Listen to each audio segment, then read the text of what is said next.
Hello, each and everyone, and welcome to Soul Sessions. I am your host, Louis King, and today's Soul Session will deal with the subject of if you're not ready for you, then you're not ready for a personal relationship.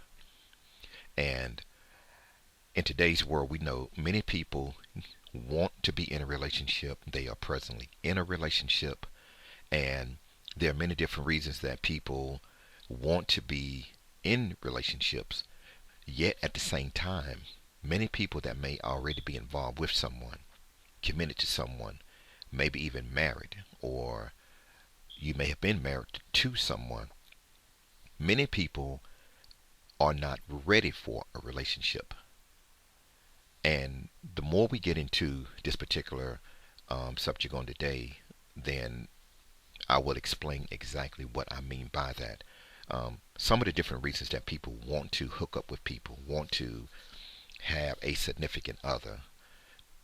People want to feel connected to someone because it makes them feel special, makes them feel important, makes them feel like they have worth.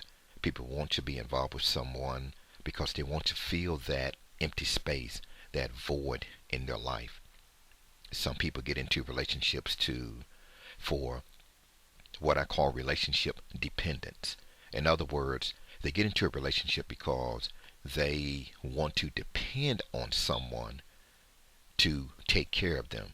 They really haven't experienced what it is like to be independent on their own, and they look to go on maybe sometimes from their parents' home just straight into a relationship where they are looking for someone to take care of them. They have never experienced independence on their own, far as you know learning how to take care of themselves, learning how to manage their life, learning how to manage responsibility. So some people are looking for marriage dependence.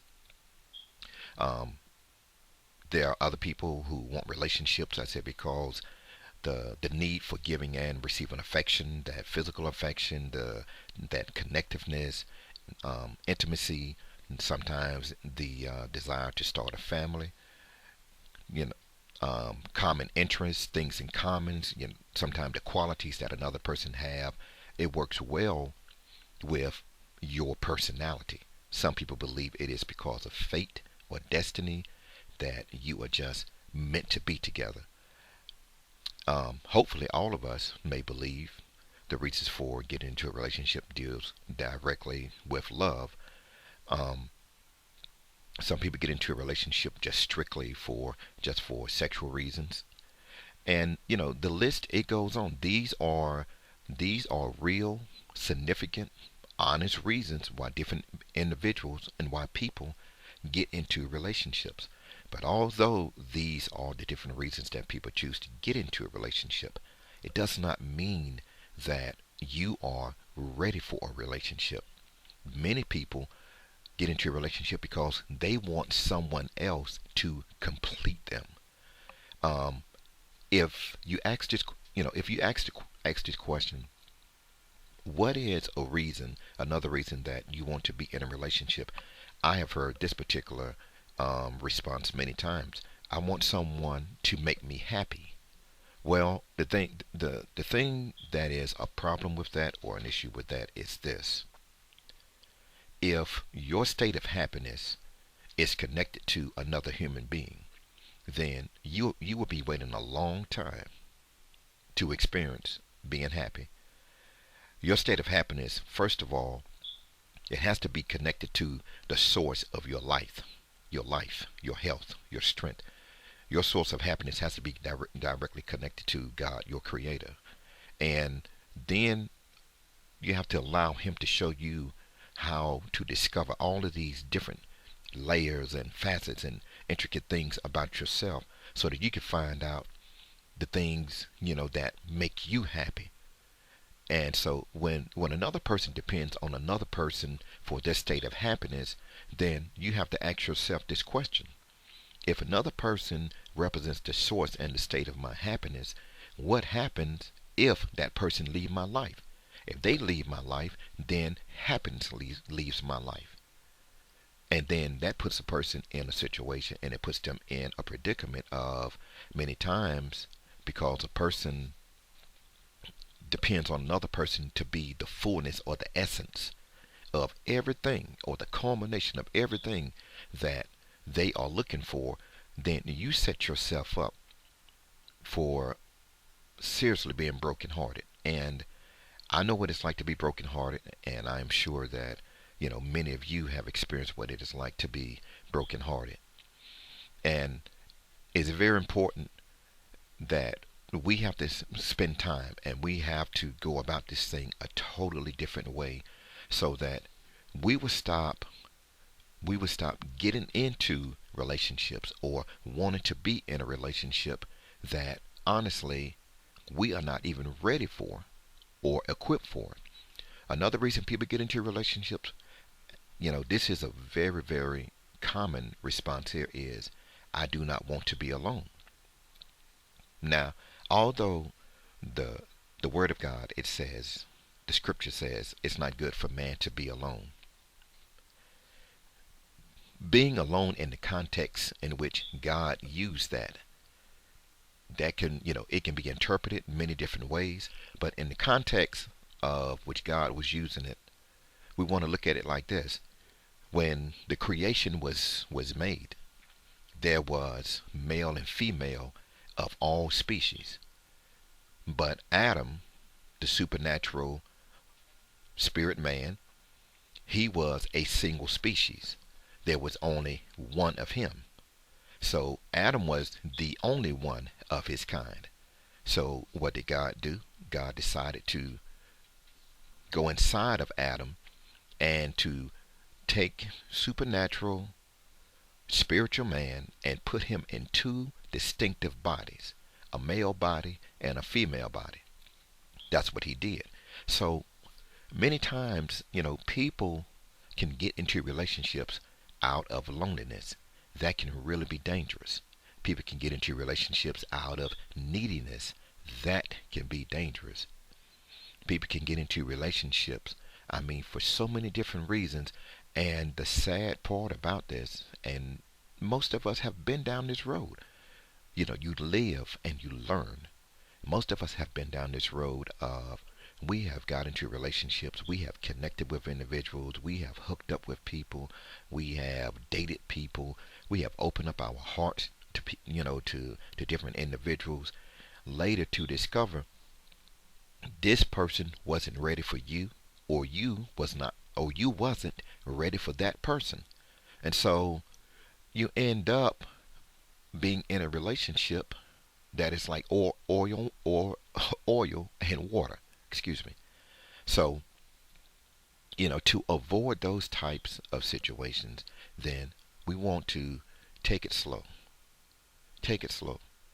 Before you want to jump into a relationship, take time to, let's do the first things first. So this first part that, I have been talking about, this is just investigating the reasons that people want to be in a relationship, or they are presently already involved in a relationship, or they have been in a relationship. Many people also do relationships because they are trying to escape a bad situation. It could be a bad situation maybe at home, maybe within the confines of the family structure that you are in, or it could be you're trying to escape another relationship that is very bad. So those are some of the reasons I want to talk about in this section. This deals with this topic here deals with it's titled Bags Fly Free. Bags Fly Free. Now, this is a very popular slogan that Southwest Airline uses, when it comes to flying on their airlines, and they say bags fly free. Um, but also we can apply this particular topic or statement to a person's life, or many of our lives. And it's true because when it comes to the baggage that is carried out of our childhood experiences many times into our adult life, teenage years, middle, our middle years, and even our elderly years. Many of us have experienced, different forms of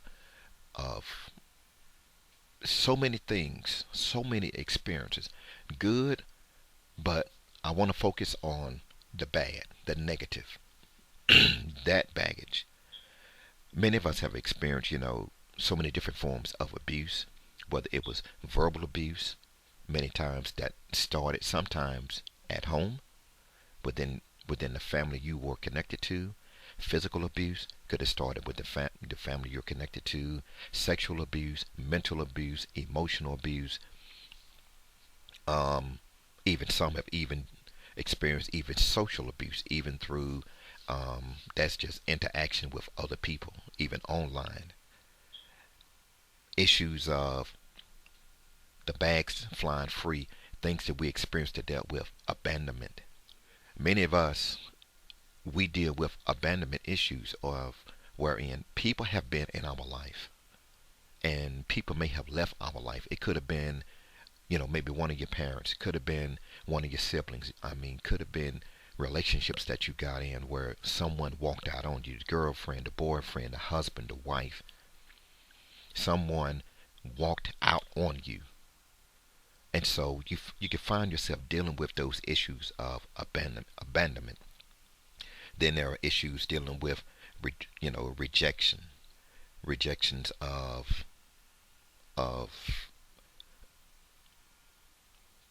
you find yourself. It makes you feel like you're not good enough, and many people really, really struggle with this. One thing about when you meet a person, each of us have to understand when you meet someone, we all have our preferences in what we like, the physical, the person's state of mind, emotionally, their personality, their demeanor, their decorum, you know, their persona. I mean, all of these different facets. Each of us have things that we like. Sometimes you will meet someone, and sometimes the chemistry is there. Sometimes things may click. It could be a physical chemistry where, hey, you're really feeling each other. You're really digging each other. It can be an emotional chemistry. It may be a chemistry where, I mean, there is a good connection of communication. Sometimes there's sexual chemistry. I'm talking each and every one very real. There are different things, and you can find yourself. Sometimes you may meet someone that they may not be have interest in you, and sometimes that person may tell you, you're a nice person, but I am not interested in you. Sometimes we tell people the same thing. Some people deal with issues of rejection very bad because they cannot take it. They do not work well with being told no. So they carry this. This is some of the baggage that they carry. And they carry this stuff sometimes out of childhood into teenage years into their adulthood. And that is something, that has to be recognized. Things of being put down, being ridiculed, you know, called names, made fun of, you know, individuals carry, you know, things from, it could have been rape, incest, being bullied, jealousy issues, being compulsively possessive, obsessive, clingy, selfishness, ego, arrogant issues, very prideful issues, self-centeredness, um, issues of a broken heart, being jaded, and issues of indifference, just feeling used up, issues of you've been used up, manipulated, walked on, treated any kind of way, talked to crazy, issues where people bring issues of even being stalkers into their adulthood, issues of I do not care, um, this a revenge mentality, a mindset of retaliation, um, issues of being very promiscuous because the person never saw love demonstrated. Many people saw situations sometimes and starting with family. And I have to say this here, a lot of the baggage that sometimes we may deal with are a direct result of family can be the main perpetrator and culprit of a lot of things that has been demonstrated and exemplified when it comes to a lot of the baggage that each of us have carried into the other areas of our life as we age. A lot of experiences are a direct result of what has happened in family. What has happened in family. And one thing about the baggage that we carry, I want, this is a quote, but it's a very true quote. Our experiences, they travel wherever we travel, and they land wherever we land, just like an airplane. Wherever we go, our baggage goes, and it travels. It travels everywhere that we go. I mean, our pain, our hurt, and all of these things. I mean, our experiences, they travel with us. And a lot of this, the negative baggage that travels, when it is not identified, it is never addressed. It is not, it hasn't, it's not being worked with, worked on, worked through all the way, to a place of healing and growth. This can cause you to be the type of individual that is a walking Category 5 hurricane, F5 tornado, 10 on the Richter scale earthquake, a catastrophic life-destroying tsunami mixed with a devastating avalanche, and an erupting volcano of mass proportion, erupting like the one that destroyed the ancient Roman city of Pompeii. In other words, broken people, broken people, broken hearts, all of our baggage, all of our dysfunction, all of this stuff, we are like a nuclear bomb that is waiting to be detonated. That's how we are. And so we're carrying this stuff, and this stuff is traveling, is traveling with us. And you know, many times relationships, relationships do not fail because relationships are bad. Relationships are God ordained. So anything that God ordains, to me, that it's something beautiful. Marriages are beautiful, but many times people fall out with relationships. They fall out with marriage. They fall out, with the beauty of that connection, of connecting with someone else, things that we can learn, things that we can bring to the table, things wherein it's a learning experience. I mean, it's a growing experience, collectively as well as individually. Many times people become very cold and very indifferent because, you know, through the baggage that we carry, many times what happens is broken people can end up hooking up or getting in relationships with other broken people. And that is a disaster that's waiting to happen. I mean, when you have two individuals that have their stuff and they have never addressed their stuff, they haven't identified their stuff, they haven't identified their baggage, and I mean, it is not being worked on, and they do not see the importance of, I have to be whole in every way. First of all, for me, but then also for the health of when I come to the relationship table, I want to bring the best of me. This stuff, 50-50. I mean, all of that stuff is a lie. There's no such thing as 50-50. I mean, you're not half of a person. Each of us, we were created to be a whole person, a whole person. And when we function, I mean, in the fullness of our wholeness, then that makes us the best that we can be. But when, we're only operating at a limited capacity, that is not going to work. So many times broken people can find themselves in relationships with other broken people. And what happens many times in the relationships that we get into, it starts off, and each of us, I mean, each of us, I mean, we're familiar with this. You meet someone, there's the nonverbal contact. You see them, you know, you're connected non-verbally, the eye contact. You're looking at each other, the physicality and the physical things of each other. You may go over and, I mean, you may talk to the person. I mean, you may have a verbal conversation. You start talking, little by little, getting to know each other.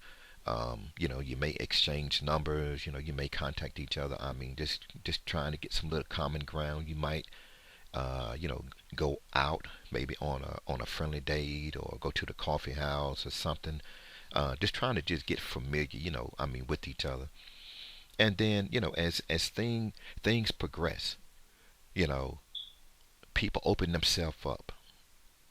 Some people open themselves up. I mean, all the way, even on the first day. I mean, where I mean they go, straight to, hey, how you doing? To, hey, let's, sleeping together. I mean, that happens also. But many times, I mean, people may not take things gradual and slow to just simply find out what they're working with. They may not take things slow to see, okay, well, right now, you are really just, I mean, each of us, we are classified as acquaintances. We cannot truly call ourselves friends, I said, because, true friendship takes time to build. This is just a matter of, you have to see what you're working with. But many times, during relationships, people, getting in there together, you're spending that time, you're listening, y- you know, those individuals, each of us, we still have our stuff. We have our stuff. People have their stuff. And sometimes little red flags, you may see something, but many times, you know, the more time people spend together, they may see little things, little instances. I mean, there could be something. I mean, just what we're talking about, bags flying free. A person may have serious anger issues. Anger issues. You know, some people deal with anger issues up if you disagree with them. If you do not agree with them, I mean, it sets them off. I mean, some people have anger issues. I mean, wherein because they have been hurt by so many other people, then they have a militant retaliatory mindset wherein I am going to make everybody feel my pain. If you push my push play button, or if you say something that I disagree with or something I do not like, you know, then you will get the worst tongue lashing you ever got in your life. So when we start looking at that, you got two people, they're spending this time together, you're going along, and the more time you spend together, you kind of decide, okay, well, let's kind of make things, maybe more committed, and things begin to show up just little by little, piece by piece. And so many times, how many times have each of us done this? I cannot say everyone, but I can say honestly for myself, I have experienced it wherein you see, you can see things. You can see things, and it's just like this, you see those little small things, and they start out. We can observe it, and then what we do, we just kind of close our eyes to it, and then we just kind of give it a pass, and then we continue to give it another pass until the situation has become full term. It has become full term, like a pregnant woman who water just broke and she just went into labor and she's dilating fast. And, many times, we can see those little things, but yet we do not see them. And the reason why we do not see them is because we cannot see sometimes the fullness of the signs, because sometimes we do not even see our own dysfunction. So, we give things a pass many times in other people's lives in relationships, because we give things a pass within our own life, because we haven't taken time to focus on building a relationship with ourselves. So we use phrases, well, we'll cross that bridge when we get to it. Well, that is not a good way to look at it. I said, because instead of wanting to cross that bridge when you get to it, you know, it's good to find out whether the bridge is out way ahead of time. And it's important to find out whether the bridge is out in your own life. That is the greatest thing right there. You know, two dysfunctional people in a relationship will not work. Why is that? I said because the words of a song. I remember this song growing up. I've heard the song many times. And part of the lyrics of the song, it says, "Nothing from nothing leaves nothing. You gotta have something if you want to be with me. Nothing from nothing leaves nothing. You gotta have something if you want to be with me." Now that's part of the lyrics.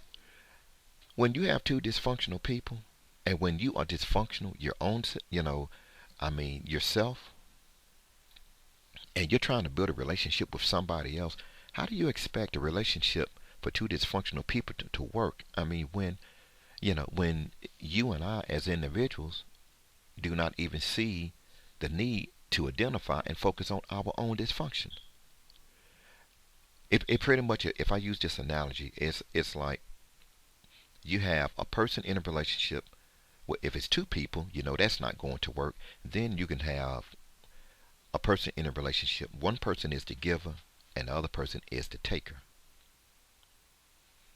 The giver and the taker.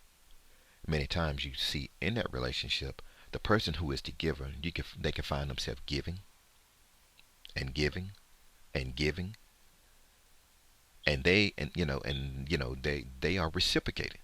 The taker, because of the taker's dysfunction, the taker will take and keep taking and keep taking, and the more the giver gives, that's the more aggravated the giver gets. That's the more the taker takes, and they're satisfied. The giver is getting more frustrated, and the taker still takes. They're getting irritated, the taker takes. They're getting aggravated, the taker takes. They are becoming, very ill, to the point of they are at a place they have never been. And so, you know, when dysfunction, is ruling and controlling our life,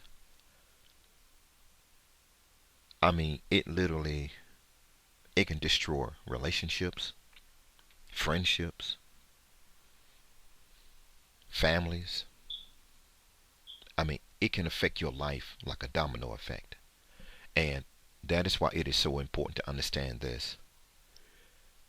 You and I, doesn't matter who you are, where you come from, your ethnicity, your status, how much money you have, until you are ready for a relationship with yourself, you are not ready for a relationship. Now, does this mean that you can't get in a relationship? No, it does not mean that.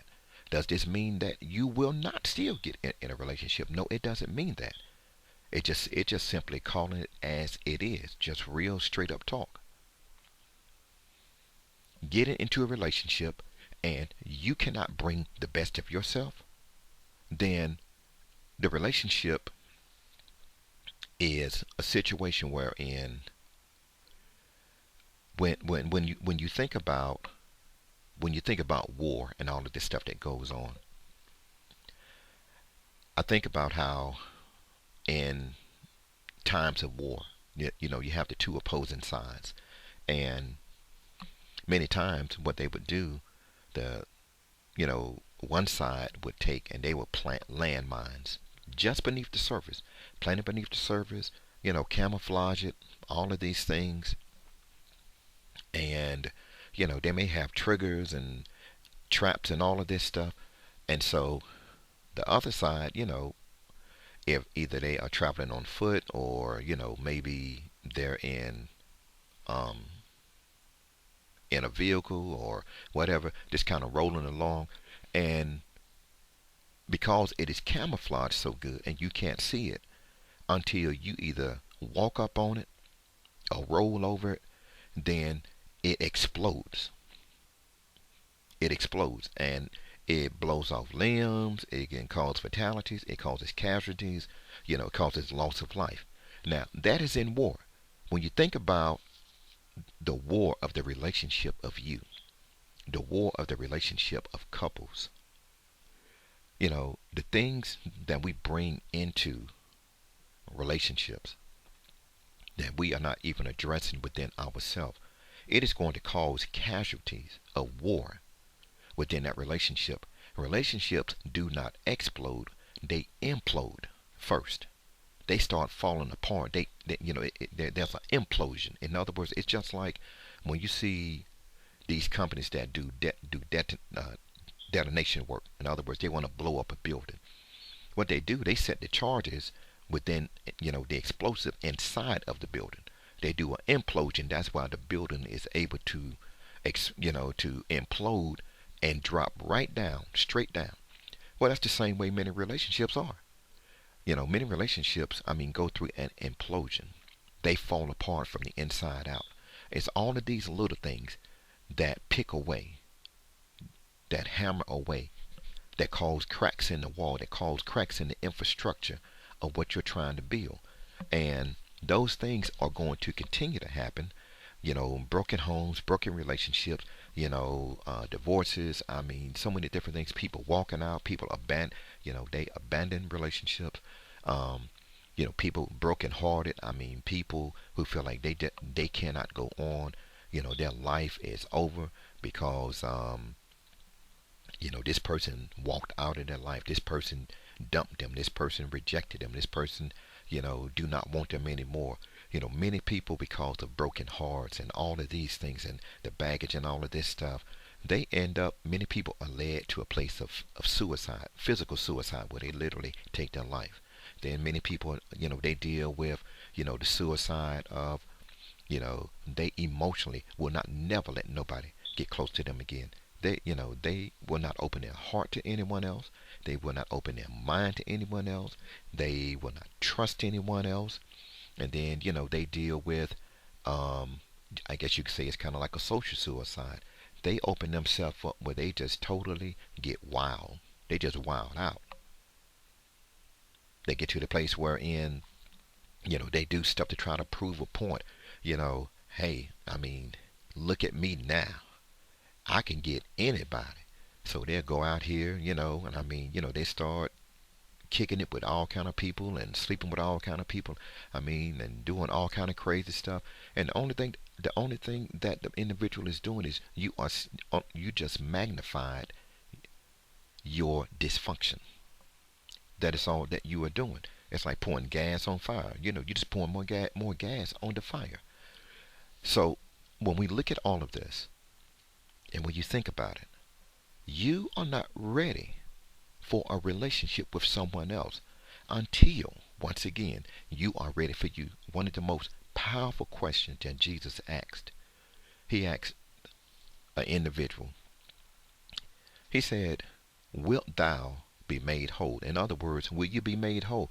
Now notice, he did not ask him, can you be made whole? Because he knew that he could, because he represented the source, which is his Father. But he asks, wilt or will you be made whole? The person's wholeness, the person's healing, was contingent upon not that God could not do it, not because God could not, heal the person. The person's healing and and wholeness, and the state that they were in was contingent upon their decision. Our dysfunction is contingent upon, are we tired of being where we are? Are we tired of living the way that we're living? Are we tired of being angry? Are we tired of being bitter? Are we tired of dealing with the hatred in our heart? Are we tired of dealing with the unforgiveness? The only person who can fix you. This is so amazing. God has all power, and he does. But guess what?